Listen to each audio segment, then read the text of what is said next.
बच्चों देखते हैं कक्षा 11 विषय कृषि गणित के अंतर्गत प्रश्नावली 11.1 को, जिसका शीर्षक है समकोण त्रिभुजों का निर्धारण। तो प्रश्नावली को शुरू करने से पहले थोड़ा हम देख लेते हैं कि समकोण त्रिभुजों की भुजाओं के बीच क्या निर्धारण होता है। तो देखिए, जैसे सपोज करो ये एक त्रिभुज ए बी और सी है। हमें मालूम है कि समकोण है, तो बी पर ये समकोण है और प्रत्येक सवाल में दिया होगा कि किस एंगल पर त्रिभुज समकोण है। अब बच्चों इसके सामने ये होता है कि बी एंगल ये है, तो इसके सामने वाली भुजा को हम स्मॉल बी मानते हैं और ए के सामने वाली भुजा को स्मॉल ए और सी के सामने वाली भुजा को हम सी मानते हैं। अब इसके बाद अगर हमने समकोण त्रिभुज से संबंधित पाइथागोरस थ्योरम अगर पढ़ी है, तो उसमें क्या होता है कि कर्ण वर्ग बराबर लंब वर्ग प्लस आधार वर्ग होता है।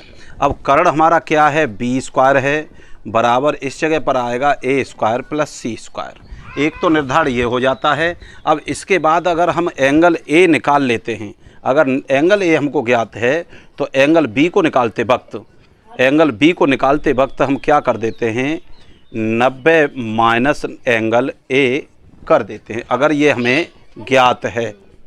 और अगर एंगल सी को निकालते वक्त, अब अगर हमको सी ज्ञात है तो हम इस जगह पे सी रख देते हैं। एंगल ए को निकालेंगे तो एंगल ए निकालेंगे तो 90 माइनस एंगल सी कर देते हैं। अब इसको देखते हैं एक प्रश्न की जरिए कि इस तरह से सवाल क्या है। तो इसका पहला सवाल है कि देखिए, एक समकोण त्रिभुज है जो दिया हुआ है इस तरह से, और सवाल का प्रारूप लिखा हुआ है बच्चों कि एंगल सी इक्वल टू 90 अंश, ए इक्वल टू 4 और बी इक्वल टू 4, इस तरह से दिया हुआ है। तो देखिए, अब हम अपनी तरफ से ऐसा कुछ नहीं करेंगे कि जिससे ये मालूम पड़े कि हम कहाँ से निर्धारण करें, क्या करें। इसमें हमें क्या देखना है कि ये देखना है कि किस एंगल पर सी है। ये त्रिभुज ए बी सी है, मैं सी यहाँ रख दूँ, बी यहाँ रख दूँ, ऐसा नहीं चलेगा। इसमें हमें देखना है कि सी किस जगह पर है, 90 अंश है, तो सी को तो हम रख देते हैं इस जगह पर और ये 90 अंश हो गया। अब इसके बाद रही ए और बी, तो इनमें से कहीं भी रख लो इसे, ए और बी। अब देखिए, ए के सामने वाली भुजा ए 4 दे दी है और बी के सामने वाली ये भी हमें 4 दे दी है।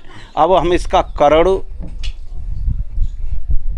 ए बी बराबर निकालते रूट में A C square plus B C square. तो ए बी को हम सी के सामने की भुजा सी देंगे, इसलिए ये क्या हो जाएगा, 4 पे स्क्वायर प्लस 4 पे स्क्वायर, रूट में 16 प्लस 16 रूट 32, और 32 का कितना हो जाएगा, 4 रूट 2 निकल आई हमारी। ये कितनी निकल के आई, 4 रूट 2। अब हम क्या करते हैं बच्चों कि इसमें एंगल ए निकाल रहे हैं। तो इसमें देखिए साइन ए, क्या साइन ए बराबर होता है लंब बट्टे कर्ण। अब लंब हमारी कितनी है, 4, और कर्ण कितनी है, 4 रूट 2।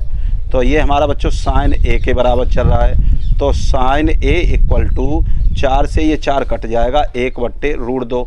अब साइन में ये वैल्यू कितने अंश की होती है हमारी, साइन 45 के। तो इस साइन से ये साइन कट जाएगी, एंगल ए हमको मिल गया 45। अब अभी हमने यहाँ पर लिखा था कि अब हमें क्या निकालना है, एंगल बी निकालना है। तो एंगल बी इक्वल टू क्या हो जाएगा, 90 माइनस एंगल ए। तो क्या हो जाएगा, 90 माइनस 45 इक्वल टू बी हमारा भी कितना मिलेगा, 45 अंश। ये इस सवाल का आंसर हो जाएगा। सवाल नंबर दूसरा।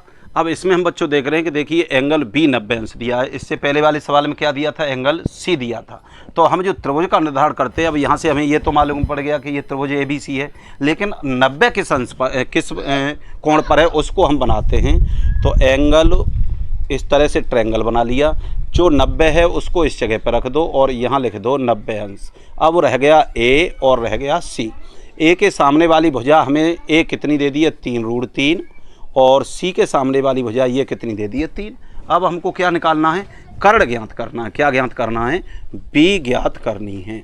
तो बी इक्वल टू क्या होगा, रूट में ए स्क्वायर प्लस सी स्क्वायर। ए की वैल्यू को रखिए यहाँ पर, 3 रूट 3 का होल स्क्वायर प्लस 3 का स्क्वायर, इसलिए ये हो जाएगा 27 प्लस 9 रूट में 36 बराबर कितना आ जाएगा 6। तो बी की वैल्यू हमारी कितनी निकल आई 6। अब हमें यहाँ से एक तो देखो एंगल हमें क्या ज्ञात करने, 2 एंगल ज्ञात करने, एंगल ए भी फाइंड करना है और एंगल सी भी प्राप्त करना है। तो अब इसमें से किसी में भी लगा दीजिए, इसमें लगा देता हूँ मैं, देखिए इसके लिए तो यहाँ रखता हूँ मैं कॉस ए बराबर क्या होता है आधार बट्टे कर्ण। तो कॉस ए बराबर, अब आधार इसका कितना है 3 और कर्ण कितनी है इसकी 6, 3 एकम 3, 3 दूनी 6। तो कॉस ए इक्वल टू 1/2। तो इस जगह पर रखते हैं तो कॉस में 1/2 वैल्यू कितने की होती है कॉस 60 अंश की। कॉस से कॉस काट दो तो ए इक्वल टू कितना आ गया 60 अंश। अब अगर हम देखते हैं कि हम ए माइनस बी न करें तो हम इसमें भी देख लेते हैं कि अब देखिए इसमें साइन न लगा करके इसमें लगा देता हूँ साइन सी। तो सी से लंब ये बनेगा, कॉस सी लगा देते हैं, क्या कर देते हैं कॉस सी इक्वल टू क्या होगा आधार बट्टे कर्ण। तो अब देखिए इसके सामने की भुजा ये लंब हो गई तो ये क्या हो जाएगा कर्ण। तो कॉस सी इक्वल टू आधार कितना हो गया 3√3 बट्टे और कर्ण कितनी है 6, 3 दूनी 6। तो कॉस सी में ये मान कितने का होता है कॉस 30 अंश का। इससे निकालेंगे तो सी इक्वल टू कितना मिलेगा मुझे 30 अंश। तो इस तरह से भी निकाल सकते हैं, या हमने बताया था कि कोण सी इक्वल टू 90 माइनस कोण ए। तो 90 माइनस कोण ए की वैल्यू कितनी निकाली थी हमने 60 अंश। तो इस तरह से भी हम प्राप्त कर सकते हैं कि ये कितनी होगी 30 अंश। ये सवाल का आंसर है। सवाल नंबर तीसरा, इसमें देखिए त्रिभुज एबीसी में एंगल हमको सी 90 अंश दिया है। तो सी यहाँ रख दो, ए इस जगह पर और बी इस जगह पर। सी ये 90 अंश। तो अब इस जगह पे मैं देख रहा हूँ कि देखो सी के सामने वाली भुजा कितनी दे दी है, तो ये 20 है। ए हमारी भुजा कितनी है 10 है। अब हमको क्या ज्ञात करना है बी, इसके सामने की भुजा बी ज्ञात करनी है। तो बी इक्वल टू क्या होगा रूट में सी स्क्वायर माइनस ए स्क्वायर। इस जगह पर 20 पे स्क्वायर माइनस 10 पे स्क्वायर, 20 400 माइनस 10 250। तो इसको जब मैं निकालूंगा तो रूट 300 और 300 का मतलब कितना हो जाएगा 10√3। कितना हो जाएगा 10√3। तो ये भुजा हमारी निकल आई 10√3। अब हम लगा देते हैं इसमें अनुपात, तो इसमें ही लगा देता हूँ मैं। चलो इसमें देख लेता हूँ। तो साइन ए इक्वल टू लंब बट्टे कर्ण। तो लंब कितनी है हमारी 10, कर्ण कितनी है हमारी 20। तो साइन ए बराबर कितना 0 से 0 कट जाएगा 1/2। तो sine a equal to sine 30 अंश हो गया। साइन से साइन कट जाएगी तो ए इक्वल टू कितना आ जाएगा 30। अब हमें मालूम है कि इस कोण का और इस कोण का योग 90 अंश होता है। तो कोण ए प्लस कोण बी इक्वल टू 90। इस जगह पर रख दो 30 अंश प्लस कोण बी इक्वल टू 90। तो कोण बी इक्वल टू 90 माइनस 30। तो कोण बी इक्वल टू कितना आ जाएगा 60 अंश। चौथा सवाल है, इसमें दिया हुआ है कि एंगल ए इक्वल टू 90 अंश है। ए साइड है वो 10 है, बी साइड 5 है, साइड सी निकालनी है, कोण बी निकालना है और कोण सी। इसके लिए त्रिभुज का निर्धारण कर देते हैं। अब इस जगह से आपको मालूम है कि ए हमें यहाँ रखना ही रखना, क्योंकि इस जगह पे ये 90 अंश है। अब इस जगह पर रख दो बी और इस जगह पर रख दो सी। अब ए के सामने वाली भुजा ए होती है, वो कितनी दे दी है आपको 10। बी के सामने वाली भुजा बी होती है, वो कितनी दे दी है आपको 5। अब आपको एक तो सी ज्ञात करनी है। तो सी के लिए हम क्या सूत्र लगा देते हैं रूट में ए स्क्वायर माइनस बी स्क्वायर। तो ये कितना हो जाएगा 10 पे स्क्वायर माइनस 5 पे स्क्वायर। तो 10 ढाई 100 माइनस 5 25। तो ये कितना बचेगा रूट में 75। और 75 को मैं जब हल करूँगा तो 5 × 5 × 3 तो 5√3 आ जाएगा। कितना आ जाएगा? तो सी की वैल्यू निकली मेरी 5√3। अब मैं कोण बी निकाल लेता हूँ। तो देखिए साइन बी इक्वल टू लंब बट्टे कर्ण। तो साइन बी के लिए लंब कितनी है मेरी 5, कर्ण कितनी है इसकी 10, 5 एकन 5 5 दूनी 10। Sine b equal to 1/2। तो इस जगह पे रखेंगे sine b equal to sine 30 अंश। इससे ये कट जाएगा तो b इक्वल टू हो गया 30। अब हम देख रहे हैं कि इस कोण का और इस कोण का योग 90 अंश होगा, क्योंकि 90 तो यही है। तो angle b plus angle c equal to 90। तो angle c equal to 90 minus angle b, तो 90 minus 30 equal to angle c जो होगा वो कितने अंश का हो जाएगा, 60 अंश का। अगला सवाल देखते हैं, प्रश्न नंबर 5 है। इसमें बच्चों देखो इसने दे दिया है कि एंगल ए 90 अंश है और एंगल बी 30 अंश है। तो एंगल सी मांगा है, साइड सी मांगी है और साइड बी मांगी है।